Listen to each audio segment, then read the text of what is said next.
Hello everyone, welcome back to my channel IGNOU exams. I hope आप लोग अच्छे होंगे और आपके एग्जाम्स भी अच्छे जा रहे हों। और आपके एग्जाम्स को और अच्छा बनाने के लिए हम लोग डिस्कस कर रहे हैं प्रीवियस ईयर के 5 इयर्स क्वेश्चन पेपर, जो कि आपके BE 181 के हैं। क्योंकि ये आपके MCQs बेस्ड इसका एग्ज़ाम होता है, इसीलिए इसमें आपको कौन कौन से इंपॉर्टेंट क्वेश्चन है वो एनालाइज करना बहुत मुश्किल है। इसीलिए मैंने आपको बताया था, टिप्स भी दी थी कि आप 5 साल के प्रीवियस ईयर क्वेश्चन पेपर कर लीजिए। उससे आपको पता चल जाएगा कितने क्वेश्चन बार बार रिपीट हो रहे हैं और कौन कौन से इंपॉर्टेंट है और किस तरीके से क्वेश्चन आता है। तो उसी के लिए हम लोग ये previous year question paper discuss कर रहे हैं, जिसमें हमने पहले ही लास्ट 2 ईयर्स के डिस्कस कर लिए थे। 2023 का हम डिस्कस कर चुके हैं, दिसंबर वाला भी और जून वाला भी। तो जिस भी स्टूडेंट ने वो वीडियो नहीं देखा है तो मैं लिंक डिस्क्रिप्शन में डाल दूंगी, आप लोग देख लीजिएगा। ये हम थर्ड पेपर डिस्कस करने जा रहे हैं, जो कि दिसंबर 2022 सेशन में आया था। आपको पता ही है इसका टाइटल क्या है, ability enhancement compulsory course on the environmental study इसका टाइटल है।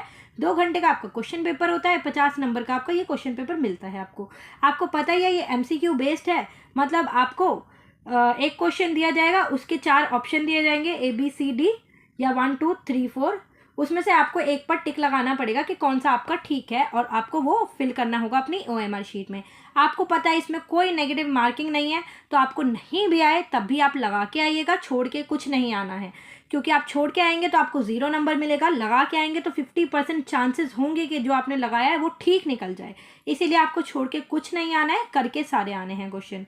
ठीक है, तो चलिए स्टार्ट करते हैं क्वेश्चन नंबर 1 के साथ। मैं इसमें आपको आंसर भी बताती जाऊंगी, और जहां मुझे लगेगा कि आपको कुछ उसके बारे में समझाने की ज़रूरत है, मैं वहाँ समझाती भी जाऊंगी। तो चलिए स्टार्ट करते हैं। जो डार्क में ऐसे दिखेगा आपको, वो इसका आंसर है।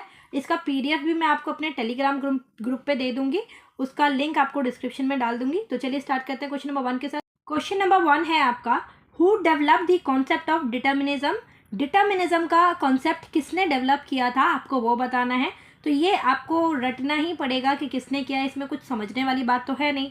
तो इसमें आप नाम याद रखिएगा, फ्रेडरिक रेडज़ेल। फ्रेडरिक रेडज़ेल ने ही डिटर्मिनेशन का कॉन्सेप्ट डेवलप किया था।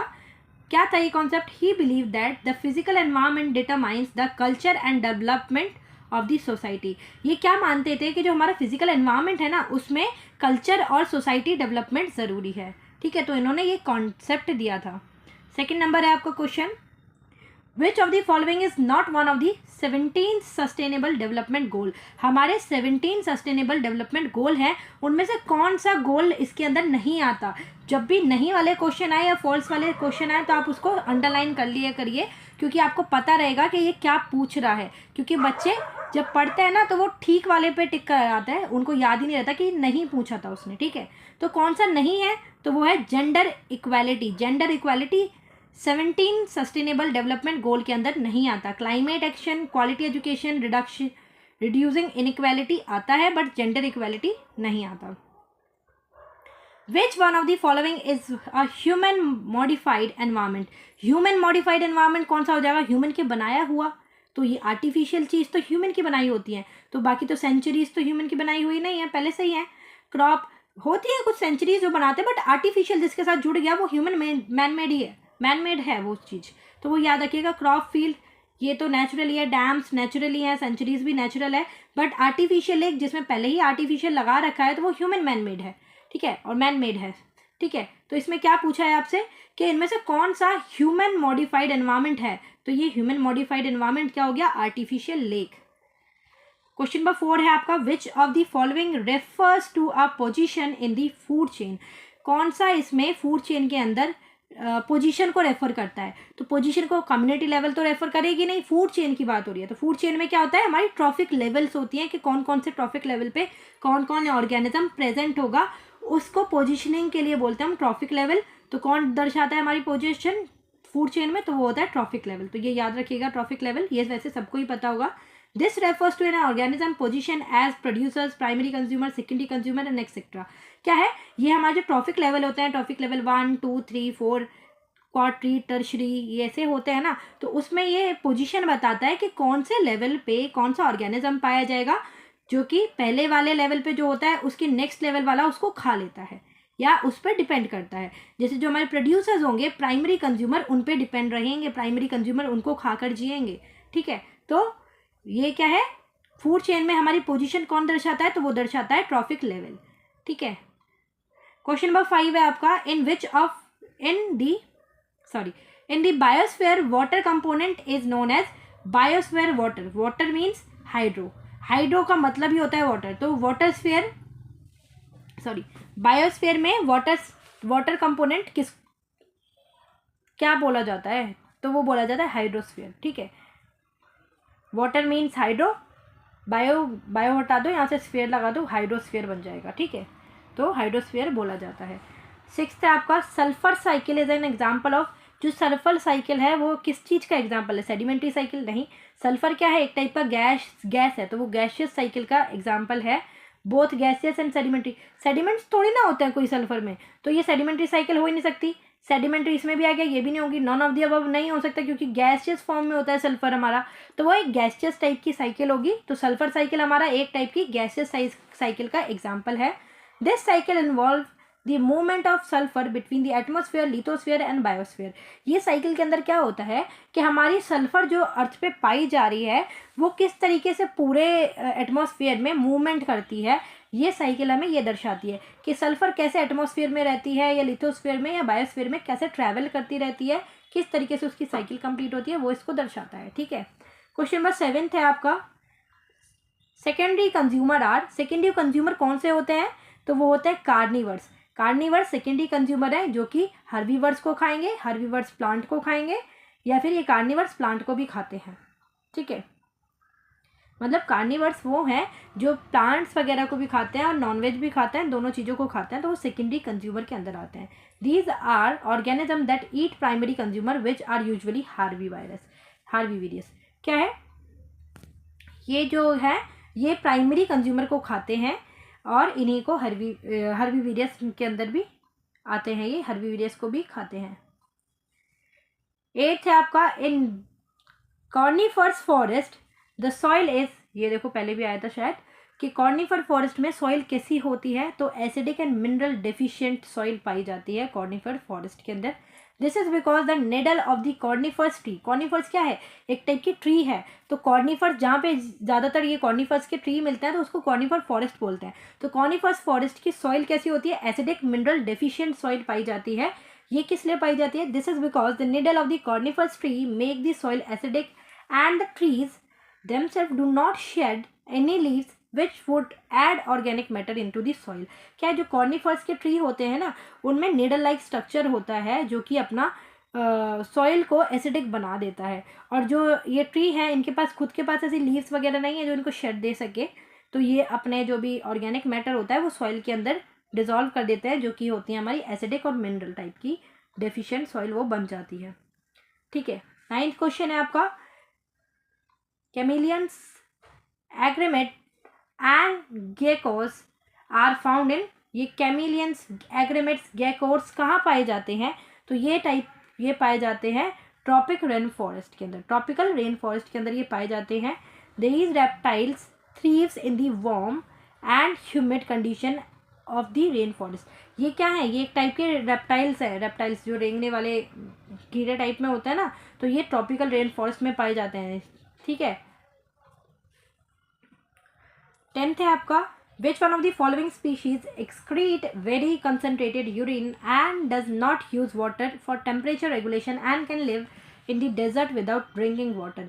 ऐसी कौन सी स्पीशीज है इनमें से जो कि बहुत ज़्यादा कंसनट्रेटेड यूरिन को डिस्चार्ज करती है अपने एक्सक्रीटरी के थ्रू, और उसको कोई भी वाटर नहीं चाहिए, पानी नहीं चाहिए अपने टेम्परेचर रेगुलेशन के लिए. ठीक है, और वो डेजर्ट के अंदर बिना पानी पिए भी रह सकती है. तो बिना पानी पिए डेजर्ट के अंदर कौन रहता है? कैमल. ऊँट ही तो रहते हैं डेजर्ट के पास, और उनके पास एक पाउच लाइक स्ट्रक्चर होता है अंदर ही, जिसमें वो अपना खाना या पानी पहले से ही स्टोर करके रख लेते हैं, और वो बिना पानी के भी उसको यूज़ करके काफ़ी टाइम तक वहाँ जिंदा रह सकते हैं. उनको पानी की ज़रूरत नहीं है अपना टेम्परेचर को रेगुलेट करने के लिए. ठीक है, और इतना ज़्यादा कंसनट्रेटेड यूरिन वो निकालते हैं ताकि उसमें ज़्यादा पानी डिजॉल्व ना हो, सिर्फ यूरिया होता है ज़्यादातर उसमें. ठीक है, तो camel are the able to conserve water by producing concentrated urine, not sweating as much as the animal. क्या है? ये क्या है? कैमल जो हमारा है ऊँट, वो हमारा बहुत ज़्यादा कंसनट्रेटेड यूरिन ही निकालता है मतलब जो उसका पेशाब होता है उसमें पानी की मात्रा बहुत कम होती है, यूरिया की मात्रा बहुत ज़्यादा होती है, क्योंकि उनका पानी वो कंजर्व करके रखते हैं अपने वहाँ पाउच लाइक स्ट्रक्चर में। स्वेटिंग भी कम होती है, इनको पसीना भी कम आता है ताकि इनका पानी बच सके, और ये उसी पानी के बदौलत ये काफ़ी टाइम तक वहाँ रेगिस्तान में, डेजर्ट एरिया में ज़िंदा रह सके। तो इसका आंसर हो जाएगा हमारा कैमल, ऊँट। 11th है आपका unattached aquatic organism which lives at the air water interface is known as, क्या है ये? कल भी मैंने पढ़ाया था, दोनों बार आया है तो ये बार बार पढ़ लेना। ये न्यूस्टॉन, ये बार बार रिपीट हो ही रहा है कि कौन सा आपका अनअटैच्ड एक ऑर्गेनिज्म है, एक्वेटिक ऑर्गेनिज्म, जो कि एयर वाटर इन्फ्लुएंस के अंदर रहता है, और उसको क्या बोला जाता है? न्यूस्टॉन बोला जाता है। These organism include like water shades and floating plant. ठीक है, तो क्वेश्चन नंबर 12 है आपका, जो कि कल भी रिपीट हुआ था। कल इस तरीके से पूछा गया था कि सॉल्ट की मात्रा कितनी होती है आपके वाटर के अंदर, जो कि लोगों को जीने के लिए हार्मफुल ना पहुंचाए, है ना। तो अगर 3% से ज़्यादा सॉल्ट की मात्रा बढ़ जाएगी तो वो ज़्यादा सॉल्टी हो जाएगा, ज़्यादा खारा टाइप में हो जाएगा, तो वो इंसान कंज्यूम नहीं कर सकता। ठीक है, वो हाइपरटोनिक हो जाएगा बिल्कुल, तो वो कंज्यूम नहीं कर सकता और उसमें एक्वेटिक लाइफ भी नहीं रह सकती। बट इस बार इसमें घुमा के पूछा है, क्या पूछा है? What is the percentage of water fresh water where global distribution of water resources is considered. कितनी परसेंटेज होती है फ्रेश वाटर की जहाँ पे हम global distribution of water resource को कंसिडर कर सकते हैं? तो वो भी यही होती है सेम, कि लेस देन 3% ही फ्रेश वाटर उसमें हो, तभी हम global distribution of water resource में उसको कंसिडर कर सकते हैं। ठीक है, तो ये किसकी मात्रा ही पूछ रहा है? ये घुमा फिरा के पूछ रहा है कि सॉल्ट की मात्रा कितनी होनी चाहिए वाटर में। ठीक है, क्वेश्चन नंबर 13 है आपका, which one of the following is are non renewable resources. Non renewable resources कौन से? जिनको हम कभी दोबारा नहीं बना सकते, जो एक बार पृथ्वी पर आए हैं और वो हम ख़त्म कर देंगे तो वो ख़त्म ही हो जाएंगे, दोबारा नहीं बना सकते। वाइल्ड लाइफ तो दोबारा बन सकती है, क्यों? क्योंकि हम एक ऑर्गेनिज्म है, उसको दूसरे के साथ मेटिंग करा देंगे, फिर वो नए ऑर्गेनिज्म को जन्म देंगे, तो वो रिन्यूएबल है, चलती रहेगी। बट अगर वो बिल्कुल ही एक्सटेंट हो गए, कोई उसका एक मेल पार्टनर फीमेल पार्टनर नहीं बचा, तो बात अलग है कि वो एक्सटेंट हो जाएगी। वाटर रिन्यूएबल है, हम लोग रीयूज़ कर लेते हैं उसको। बहुत सारे आजकल वाटर प्लांट ऐसे आ गए कि उसको साफ़ करके वापस रिन्यूएबल बना देते हैं। मिनरल डिपॉजिट, जो मिनरल डिपॉजिट है ना हमारे पास, वो नॉन रिन्यूएबल है, एक बार ख़त्म हुए तो दोबारा आएंगे ही नहीं। फॉरेस्ट तो दोबारा बन जाएगा, फॉरेस्ट कैसे बन जाएगा? पेड़ लगा लेंगे, ठीक है, जहाँ बिल्डिंग लगाई है वहाँ बिल्डिंग हटा के वहाँ पेड़ उगा देंगे तो वो दोबारा बन जाएगा। बट जो मिनरल हैं वो एक बार आए हैं, एक बार ही में चले जाने हैं, वो दोबारा नहीं बना सकते। Minerals deposit are finite and can not be replaced once they exhaust. क्या है? मिनरल डिपॉजिट्स आर बहुत ज़्यादा फाइनाइट होते हैं और एक बार अगर ये चले गए तो इनको दोबारा रिप्लेस नहीं कर सकती कोई और चीज़।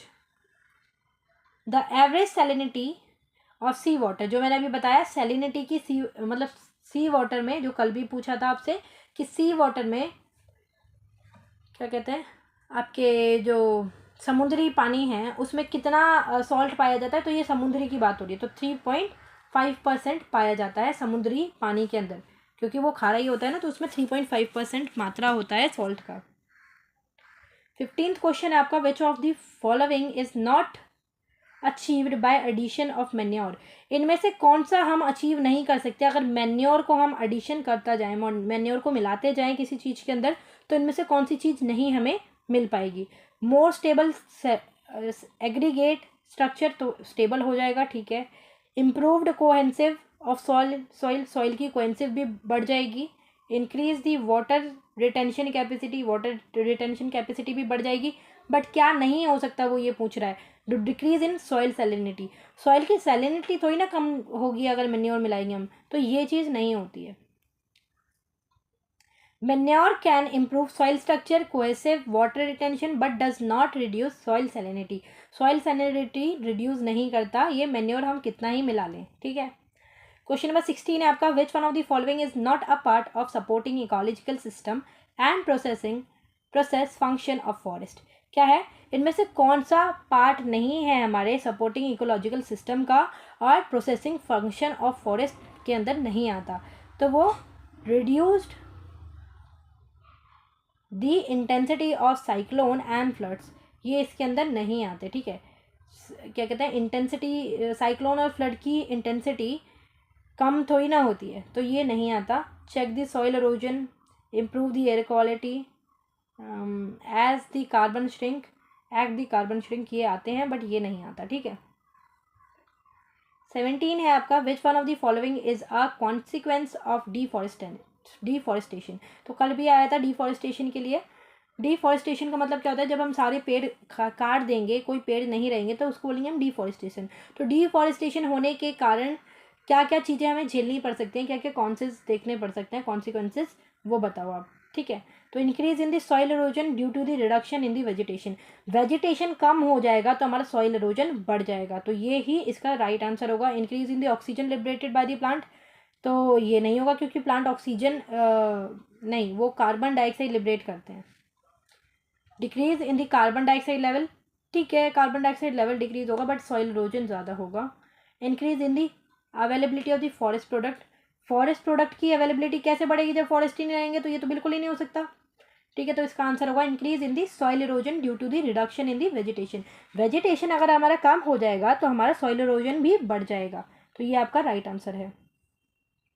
ठीक है। देखो इसका explanation, deforestation lead to the reduction in the vegetation cover which increase the soil erosion. अगर हम डिफॉरेस्टेशन करेंगे तो हम वेजिटेशन नहीं उगा पाएंगे। ठीक है। तो उसके साथ साथ हमारी सॉइल इरोजन बढ़ जाएगी। It also reduce the availability of the forest product, ये फॉरेस्ट प्रोडक्ट को भी अवेलेबिलिटी को कम कर देगा क्योंकि फॉरेस्ट ही नहीं रहेंगे तो उसके प्रोडक्ट कहाँ से बनाएंगे हम। Decreases carbon dioxide absorption, carbon dioxide की अब्जॉर्प्शन को कम कर देगा। And contribute to the climate change, climate change में भी कुछ कॉन्ट्रीब्यूशन करेगा। ठीक है। 18th क्वेश्चन है आपका, which one of the following is not are non timber forest product. कल इसकी फुल फॉर्म पूछी थी तो इसकी फुल फॉर्म याद रखना। नॉन टिम्बर फॉरेस्ट प्रोडक्ट का कौन सा एक एग्जाम्पल नहीं है, नहीं है पूछा है, तो फायरवुड उसका एग्जाम्पल नहीं है। मेडिसिन हर्ब्स तो है, एडिबल लीव एंड फ्लावर भी है, एडिबल फ्रूट, तो मतलब जो हम एडिबल खा सकते हैं इसके प्रोडक्ट। टिम्बर, वैसे टिम्बर के अंदर फायरवुड आना चाहिए बट इनके ऑप्शन के अकॉर्डिंग आपका best suited example, best suited answer यही बैठा है, फायरवुड। वैसे ये फायरवुड भी इसी का नॉन टिम्बर का एग्जाम्पल होता है बट यहाँ पे अगर देखा जाए तो मेडिसिनल हर्ब है, एडिबल लीव है, एडिबल फ्रूट है, बट ये कम परसेंट में है। NTPF are product that obtain from the forest, NTPF product कौन से होते हैं जो हम फॉरेस्ट से ऑब्टेन करते हैं। क्वेश्चन नंबर 19 है आपका, which one of the following is statement about the biodiversity is correct. कौन सी स्टेटमेंट करेक्ट है बायोडाइवर्सिटी को लेके। कल भी बायोडाइवर्सिटी के ऊपर एक स्टेटमेंट आई थी, तो स्टेटमेंट आएगी बायोडाइवर्सिटी के ऊपर, इसको लर्न कर लेना कि बायोडाइवर्सिटी क्या होती है क्या नहीं होती है। ठीक है। तो बायोडाइवर्सिटी की स्टेटमेंट देख लेते हैं। The desert area of Gujarat and Rajasthan have a high level of deserts, animal species as well as numerous rate of species.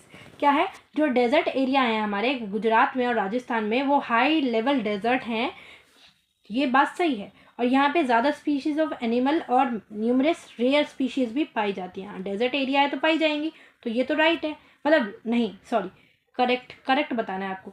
तो भाई रेगिस्तान वाले इलाके पे ज़्यादा स्पीशीज़ कैसे पाई जाएंगी, नहीं पाई जाएंगी, तो ये आपका रॉन्ग हो जाएगा, करेक्ट बताना है सॉरी। यहाँ पे मतलब नहीं पाई जाएगी क्योंकि रेगिस्तानी इलाका है, वहाँ कुछ रहने के लिए नहीं है, खाने के लिए नहीं है, पानी पीने के लिए नहीं है, तो यहाँ ज़्यादातर ना कैमल वगैरह ही जी पाते हैं।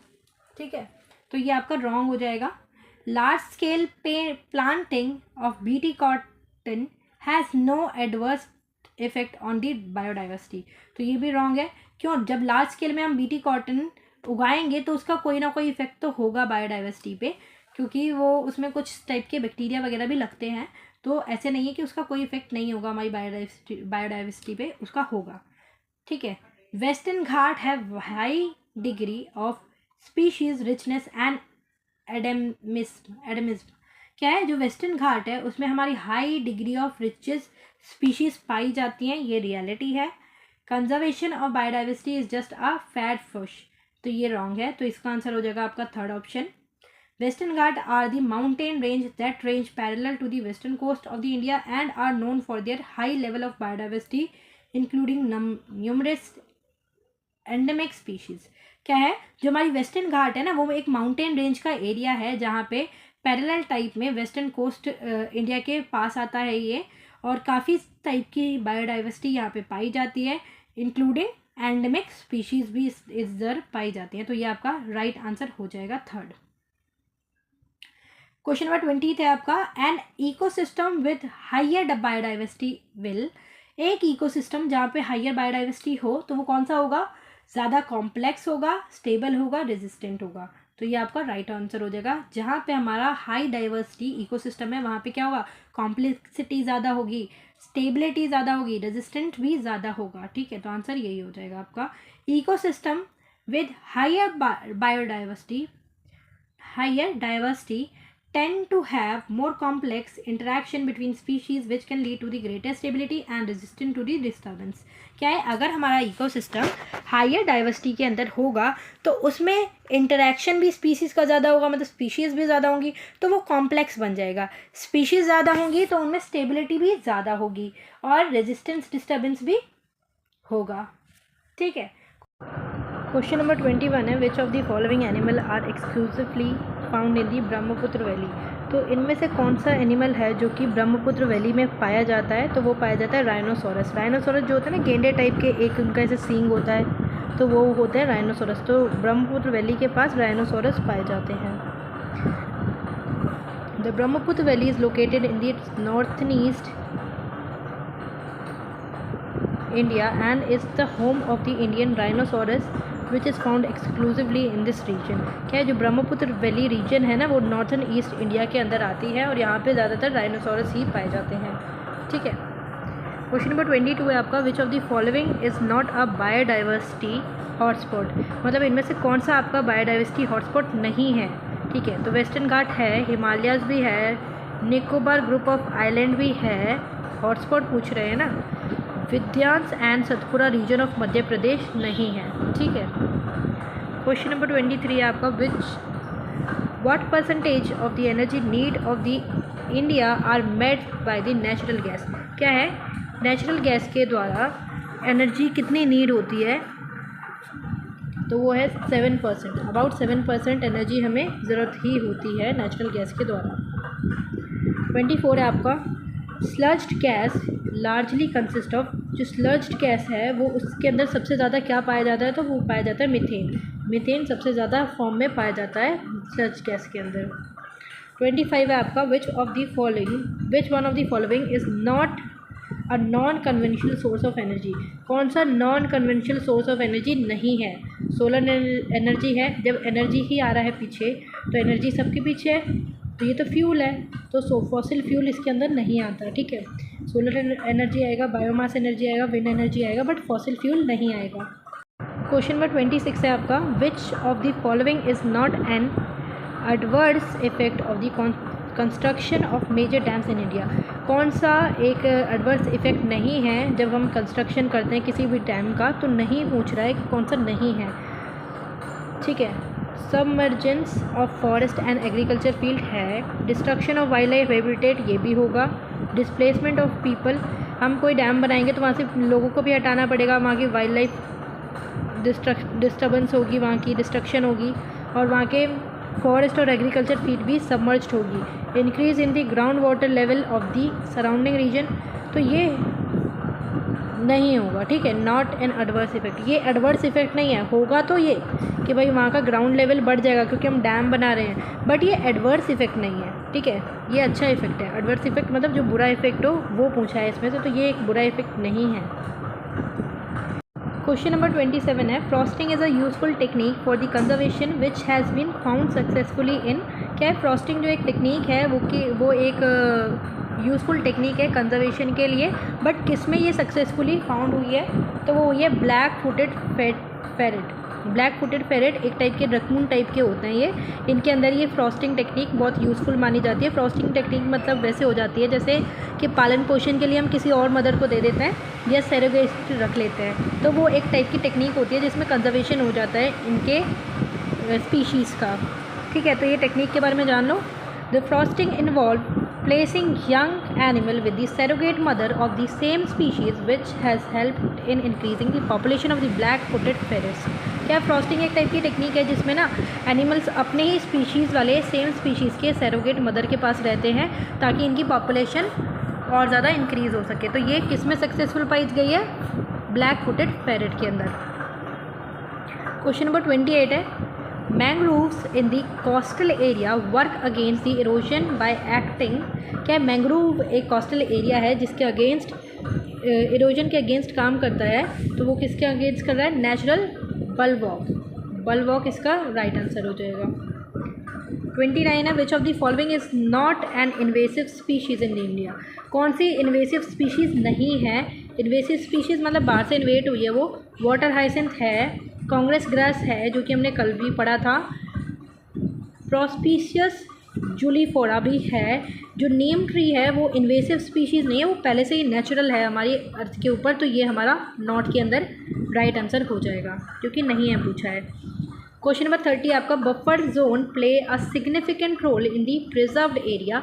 एक बफर जोन है जो कि सिग्निफिकेंट रोल प्ले करता है प्रिजर्व्ड एरिया के अंदर। विच one of the following is not an important function of the buffer zone. Buffer zone का कौन सा एक इम्पॉर्टेंट फंक्शन नहीं है पूछा है, ठीक है, तो कौन सा नहीं है? Hunting permitted in this zone. अगर बफर जोन होगा तो वहाँ पर हंटिंग तो अलाउ होगी ही नहीं, परमिशन नहीं होगी हंटिंग की, तो ये इसका राइट आंसर हो जाएगा कि ये अलाउ नहीं होता है, बट इसमें लिखा है कि अलाउ होता है, ठीक है। 31 है आपका, the size of the respirable suspended particle matter. क्या जो रेस्पिबल सस्पेंडिंग पार्टिकल होता है हमारे मैटर के अंदर, वो उसका साइज़ कितना होता है? तो उसका साइज़ होता है 1 to 10 mm। Respirable suspended particular matter are tiny particles that can enter our lungs and cause respiratory problems। क्या ये जो पार्टिकल्स होते हैं ना, ये इतने छोटे होते हैं 1 to 10 mm के, ये अगर हमारे लंग्स में चले जाएं रेस्पिरेशन के थ्रू तो ये हमें डिफरेंट टाइप की रेस्पिरेटरी प्रॉब्लम कर सकते हैं, जैसे कि अस्थमा वगैरह हो सकता है हमें। 32 है आपका, dash is a phenomena of increases in the concentration of the pollutant from one linked in the food chain to another. क्या है? कौन सा ऐसा फिनोमेना है जिसके अंदर कंसनट्रेशन ऑफ पॉल्यूटेंट इंक्रीज होगी तो लिंक्ड फूड चेन भी दूसरे के साथ होगा? तो ये है आपका बायोमैग्निफिकेशन, एक फिनोमेना है जिसका ये डेफिनेशन लिखी हुई है। This means that as we move up to the food chain the concentration of the pollutant increases. इसका मतलब क्या हो गया? अगर हम फूड चेन में ऊपर बढ़ते जाएंगे, जैसे कि हम फूड चेन में बढ़े, वैसे ही उसकी पॉल्यूटेंट की भी कंसनट्रेशन इंक्रीज होगी, तो उसी को हम बोलते हैं बायोमैग्निफिकेशन। 33 आपका, which one of the following is a primary pollutant. इनमें से कौन सा एक प्राइमरी पॉल्यूटेंट है? तो वो है कार्बन डाइऑक्साइड। कार्बन डाइऑक्साइड एक टाइप का प्राइमरी पॉल्यूटेंट है। Primary pollutant are those that are directly emitted into the environment and can cause harm. क्या है? प्राइमरी पॉल्यूटेंट वो पॉल्यूटेंट हैं जो कि डायरेक्टली हमारे एनवायरनमेंट में एमिटेड होते हैं, डायरेक्टली एमिटेड होते हैं हमारे एनवायरनमेंट में, और वो हमें हार्म कर सकते हैं। तो ये जो पेन है एसिटाइल नाइट्रेट, ये डायरेक्टली नहीं है। सल्फ्यूरिक एसिड है तो ये भी डायरेक्टली नहीं है। नाइट्रिक एसिड भी डायरेक्टली नहीं है। बट जो कार्बन डाइऑक्साइड होती है ना, वो डायरेक्टली एमिटेड होती है हमारे एनवायरनमेंट में, जो कि हमें हार्म कर सकती है, इसलिए ये एक टाइप का प्राइमरी पॉल्यूटेंट है। 34 है आपका, high level of BOD indicate. BOD क्या हो गया हमारा? Biochemical oxygen demand. Biochemical oxygen demand किसको ज़्यादा इंडिकेट कर रहा है? High level biochemical oxygen demand किस में ज़्यादा होगी? तो decreasing level of dissolved oxygen in the water, ठीक है। तो अगर हाई लेवल ऑफ बीओडी होगा तो वो क्या दर्शाएगा कि उसमें अगर level of oxygen water dissolve भी डिक्रीजिंग लेवल पे होगा। BOD stand for the biochemical oxygen demand and it measures the amount of oxygen needed by the microorganism to break down the organic matter into the water। ये क्या दर्शाता है हमें? Biochemical oxygen demand के जितना भी हमारी ऑर्गेनिज्म है, माइक्रो ऑर्गेनिज्म है, उनको कितनी एनर्जी चाहिए कि अपना कोई भी चीज़ ऑर्गेनिक मैटर को वो वाटर के अंदर ब्रेक डाउन कर सकें, तो ये उसकी ऑक्सीजन की अमाउंट को दर्शाता है ये। तो अगर ये हमारा हाई होगा BOD तो decreasing level of dissolved oxygen भी वाटर के अंदर होगा, ठीक है। क्वेश्चन नंबर 35 है आपका, underground disposal is preferred for the disposal of. जब हम अंडरग्राउंड डिस्पोजल करते हैं तो किसको प्रेफर करेंगे हम अंडरग्राउंड डिस्पोजल करने के लिए? डोमेस्टिक वेस्ट को तो हम अंडरग्राउंड डिस्पोजल नहीं करेंगे, वो तो बाहर भी फेंक सकते हैं, मतलब फेंकना नहीं है। प्लास्टिक वेस्ट को भी नीचे ज़मीन में थोड़ी ना दबाएंगे, बिल्डिंग ड्राइव्स को भी नहीं दबाएंगे, बट हम रेडियो एक्टिव न्यूक्लियर वेस्ट जो होता है ना उसको हम ज़मीन के अंदर दबा के ही डिस्पोज करते हैं। 36 है आपका read the below given statement about the single use plastic and choose the correct option. क्या है, सिंगल यूज़ प्लास्टिक के लिए एक स्टेटमेंट दी गई है यहाँ डिफरेंट टाइप की, और उसका करेक्ट ऑप्शन आपको चूज़ करना है कि क्या ठीक है, करेक्ट ऑप्शन क्या है। They clog drain, they harm animal, they cause flood in cities, they can degrade easily. तो डिग्रेड ईजिली तो ये होते नहीं हैं, तो ये तो हो गया रॉन्ग आपका।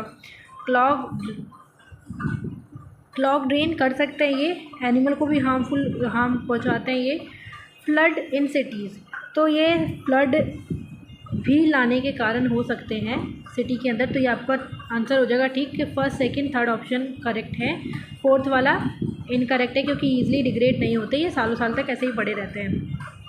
37 है आपका eutrophication in the water bodies is caused by, ये कल भी पढ़ा था हमने। यूट्रोफिकेशन क्या है, किसके द्वारा कॉज्ड होता है, तो ये होता है फॉस्फेट और नाइट्रेट के द्वारा कॉज्ड होता है। These chemical lead to an over growth of algae which depleted oxygen level in the water and harm aquatic life.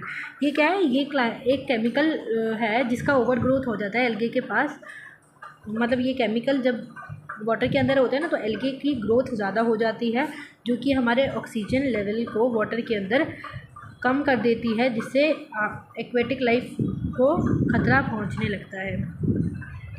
38 है आपका which one of the following is not a true for the chlorofluorocarbon. इनमें से कौन सा एक सही नहीं है क्लोरोफ्लोरोकार्बन के बारे में। They are responsible for ozone depletion, तो क्लोरोफ्लोरोकार्बन रिस्पॉन्सिबल होते हैं ओजोन डिप्लेशन के, आपको पता ही होगा। They are stable and remain in the lower region of the atmosphere in many years. क्या यह स्टेबल रहते हैं, लोअर रीजन में रहते हैं एटमॉस्फेयर के काफ़ी सालों तक, तो ये भी ठीक है। They are unaffected by UV rays and upper atmosphere, ये अनअफेक्टेड होते हैं यूवी रेज से, ये भी ठीक है। They are used in paint and deodorants, तो ये डिओड्रेंट्स और पेंट्स के अंदर यूज़ नहीं किए जाते, तो ये आपका राइट आंसर हो जाएगा कि करे नहीं जाते हैं, उसमें लिखा है कि करे जाते हैं। तो chlorofluorocarbon are responsible for ozone depletion and are stable and remain the lower region of the atmosphere in many years and are unaffected by the UV rays in the uppermost air। जो आपके option दे रखे हैं वही इसमें लिखा हुआ है कि ये ठीक है।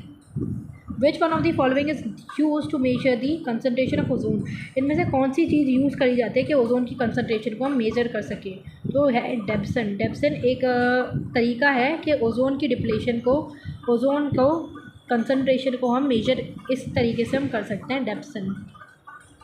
40 क्वेश्चन है आपका what is the approximate percentage of solar radiation which is absorbed by the atmospheric gases.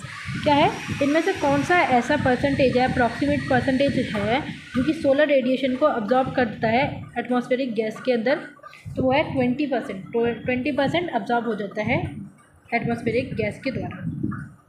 41 है आपका the provision of environmental protection in our constitution was made in the year.